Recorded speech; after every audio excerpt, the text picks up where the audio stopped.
বৈষম্য নিয়ে যখন চলে তখন সেখানে আসলে নারী পুরুষ কারো আসলে সমান অধিকারের কথা বলি সেটা কিন্তু নিশ্চিত হয় না।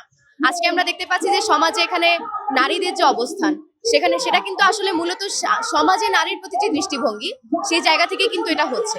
এখন এই সময় আপনারা জানেন যে মানে ধারাবাহিকভাবে বাংলাদেশে একের পর এক ধর্ষণের ঘটনা ঘটছে এবং এটা কিন্তু নতুন না।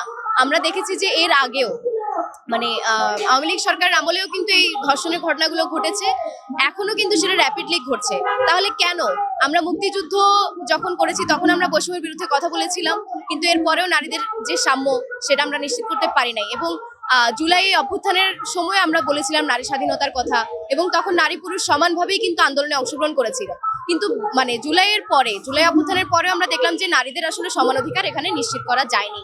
এটার একটা কারণ হচ্ছে যে সমাজে নারীর প্রতি দৃষ্টিভঙ্গি এবং সমস্ত স্তরে নারীকে মানে রাষ্ট্র যেভাবে আসলে নারীর প্রতি এখানে সমান মর্যাদা নিশ্চিত করার কথা ছিল সেটা কিন্তু নিশ্চিত করতে পারে নাই।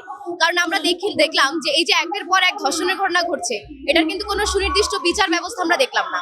আমরা দেখছি যে কিছু কিছু জায়গায় মানুষ নিজেদের রাগ ক্ষোভ এইসব হচ্ছে তারা মানে রিলিফ করার জন্য তারা বলছে যে মফ করে ধর্ষকের বিচার করা যাবে বা বিচার করা হোক, কিন্তু আমরা মনে করি যে এটাও কোনো প্রসেস না। একটা মানে ধর্ষণের ঘটনা যখন ঘটছে বা যে সমাজে যখন কোনো অন্যায় ঘটছে তখন সেটার কিন্তু আইনি প্রক্রিয়ার মাধ্যমে সেটার বিচার ব্যবস্থা নিশ্চিত করা রাষ্ট্রের দায়িত্ব। ফলে আমরা মনে করি যে রাষ্ট্রের এই মানে এই ভূমিকাটা এবং এই দায়িত্বটা রাষ্ট্রের করা উচিত, এবং সমস্ত জনগণের, এখানে শুধু নারীর প্রশ্ন না, এখানে সমাজে কিন্তু মানে যে কোনো এই যে আমরা শিশুর কথা আমরা বলছি বা একজন আদিবাসী বলছি বা কোনো একজন শ্রমিকের কথা বলছি, সবারই আসলে সমান অধিকার এবং নিরাপত্তা নিশ্চিত করা রাষ্ট্রের দায়িত্ব। ফলে রাষ্ট্রকে আমরা সেই দাবিটাই জানাচ্ছি।